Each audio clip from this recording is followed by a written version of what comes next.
ارسلان سلیمان کون ہے اور وہ آئی سی جے میں کس کے لیے بات کر رہے ہیں؟ ارسلان سلیمان ایک وکیل ہیں جو کیس میں گیمبیا کی قانونی ٹیم کی طرف سے انٹرنیشنل کورٹ آف جسٹس میں پیش ہو کر بات کر رہے ہیں۔ وہ گیمبیا کی جانب سے آئی سی جے میں مقدمے کی نمائندگی کر رہے ہیں۔ یہ کیس میانمار کی حکومت کے خلاف ہے، جس پر الزام ہے کہ اس نے روہنگیا مسلمانوں کے خلاف نسل کشی کی ہے۔ ارسلان سلیمان عدالت میں دلائل دے رہے ہیں اور ثبوت پیش کر رہے ہیں کہ کیسے روہنگیا کو تباہ کرنے کی نیت سے ہدف بنایا گیا۔ آئی سی جے کیا ہے؟ یعنی بین الاقوامی عدالت انصاف۔ اقوام متحدہ کی سب سے بڑی عدالتی عدالت ہے، جس کا کام ممالک کے مابین قانونی جھگڑوں کو سننا اور بین الاقوامی قانون کے تحت فیصلے دینا ہوتا ہے۔ یہ کیس کیوں اہم ہے؟ یہ مقدمہ خاص طور پر اہم ہے کیونکہ گیمبیا نے دعویٰ کیا ہے کہ میانمار کی حکومت نے روہنگیا مسلمانوں کے خلاف نسل کشی کی، اور آئی سی جے اس بات کا فیصلہ کرے گی کہ آیا واقعی میانمار نے عالمی نسل کشی کے قانون کی خلاف ورزی کی ہے یا نہیں۔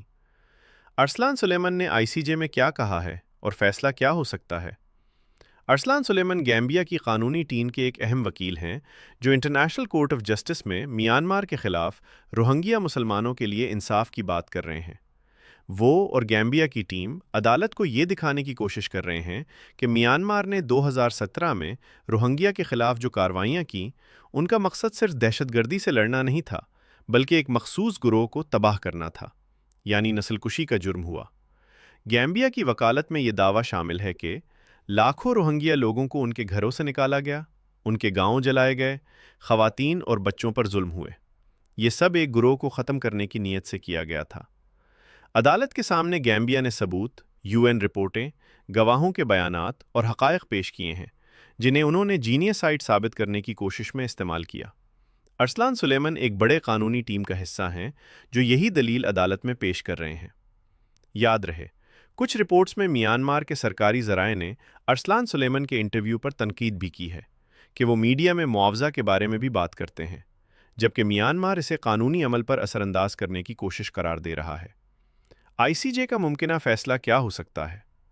آئی سی جے کی سماعتیں ابھی چل رہی ہیں اور آخری فیصلہ توقع کے مطابق 2026 کے آخر تک آ سکتا ہے۔ ممکنہ فیصلے کے 3 بڑے نتائج ہو سکتے ہیں۔ ایک، آئی سی جے فیصلہ دے دے کہ میانمار نے نسل کشی کی۔ عدالت طے کر سکتی ہے کہ میانمار نے جینوسائیڈ کنونشن کی خلاف ورزی کی۔ اگر ایسا ہوا تو میانمار پر قانونی پابندیاں، معاوضہ اور روک تھام کے احکامات آ سکتے ہیں۔ 2، عدالت فیصلہ دے کہ ثبوت کافی نہیں ہے۔ عدالت کہہ سکتی ہے کہ